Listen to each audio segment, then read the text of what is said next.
Good morning. How are we doing? If you're coming in, give me a hello. If you're on replay, drop a replay. So we're talking about how to actually listen to your body to know if you're hungry or not. This is advice often given, and like just listen to your body. And it means well.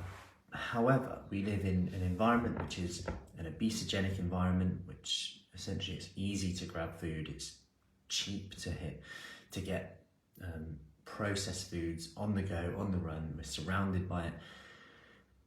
We go for a coffee and we're surrounded by cake, biscuits. We go to someone's house and often we're given them on the side.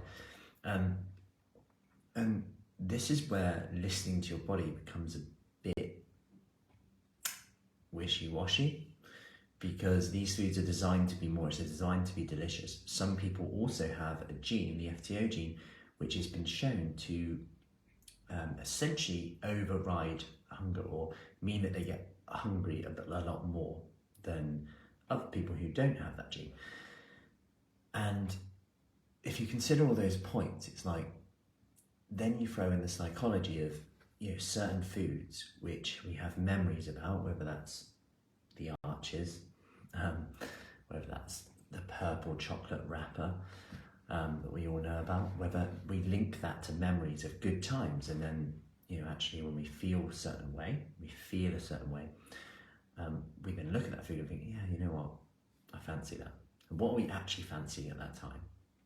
And these are the parts that we want to go into in a bit more detail, because you might have memories of, I have a memory of coming back once and my dad getting Reese's peanut butter, and it was a massive treat. And I absolutely love peanut butter now, and I always wonder if that was like linked to it, although the quality of peanut butter is probably different. But my point in this is, can we just listen to our body? And what's a better way of doing it? Well, one way of doing it is to look at psychological hunger versus physiological hunger. So psychological hunger is essentially kind of happens all of a sudden. It's a response to a feeling, bored, tired, stressed. So a good question to ask is, how am I actually feeling right now? You want a certain type of food. Tends not to be an apple.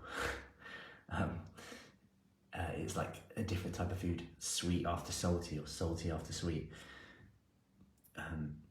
Not a response to a physiological need like tummy rumbling or anything like that. Tends to be a response to a smell, response to your environment, the surrounding, like marketing, etc. Because ultimately, if you're listening to your body, we have to say that food manufacturers are probably going to ride on that. The colour, the crunch, the taste, the sound as you bite it, the sound as you plug it in, whatever. All these things are going to contribute to that. And then you compare that to physiological hunger, which is essentially the opposite. We tend to be a response to hunger. Maybe you got a tummy rumble. You can eat, but it's not like urgent. I can't just, that you're not actually, it's probably more psychological, because it's a distraction, right?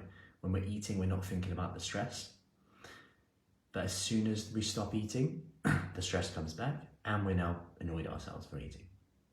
Anyway, so quick one there. Is it physiological hunger? Is it psychological hunger? Have a little go with that. Can you be aware of that today? Hope that helps.